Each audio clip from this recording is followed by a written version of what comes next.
For flapjacks, you need basically some porridge oats or rolled oats. These I've got from the unicorn. Some golden syrup, which is basically just a form of sugar. Some ordinary sugar, which is confusingly in this cocoa jar. And some margarine, or you can use butter or oil as well. Okay, I'll just do very basic flapjacks, which I've been cooking for years and never seem to come up the same twice. Anyway, what you need is a pan like this. What I do is I use an old butter wrapper like this to just grease it.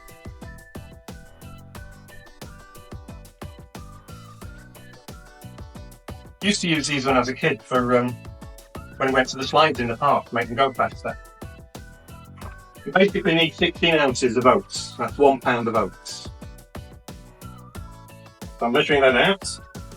You also need roughly 5 ounces of sugar and 5 ounces of golden syrup. I tend to put a bit less in because I don't like them too sweet. Put the margarine in a pan and then let it melt slowly, and then add the sugar and the syrup to that. I'm putting the margarine, I've weighed this out previously.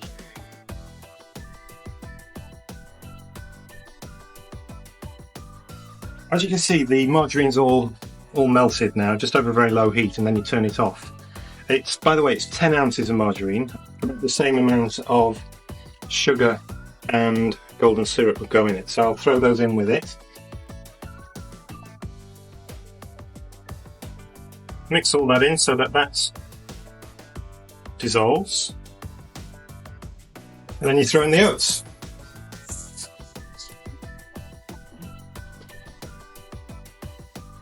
Those up. Remember, you've turned the heat off. You only need it to melt the margarine, not to cook it at all. It's going to cook in the oven. And basically, when you mix all this up, and it gets all sort of mushy, so now you put it in the pan and then just throw it in.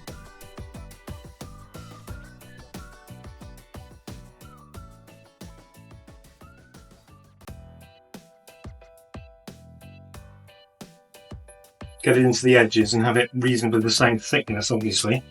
Just really press it in, because you hope effectively that the flapjack will stick together, because there's nothing more irritating than a flapjack that just sort of crumbles into bits, which I must admit is frequently the case. So I'm now going to put it in the oven at gas mark 190 degrees centigrade, which is fairly hot. In 20 minutes it should be okay. Okay, we'll come back when it's ready. It's ready to take out now. Obviously using oven gloves, as it's very hot, for 25 minutes rather than 20 minutes, because I like it well done. So I'm going to try and cut them just with an ordinary knife, so you don't want it too sharp or else it might scratch the baking tin. And I just tend to do them in fairly large pieces. Now that's perfect. A flapjack, nice and big enough to enjoy. I take these into work. When we're having a coffee at a meeting, I'll offer people homemade flapjacks. And I find they might, later on, a couple of weeks later, they might have totally forgotten about the rest of the meeting, but they do remember the fact that they've been given homemade flapjacks. Bernard's very easy flapjacks. I'll just try this bit that's fallen off. Just right, very nice.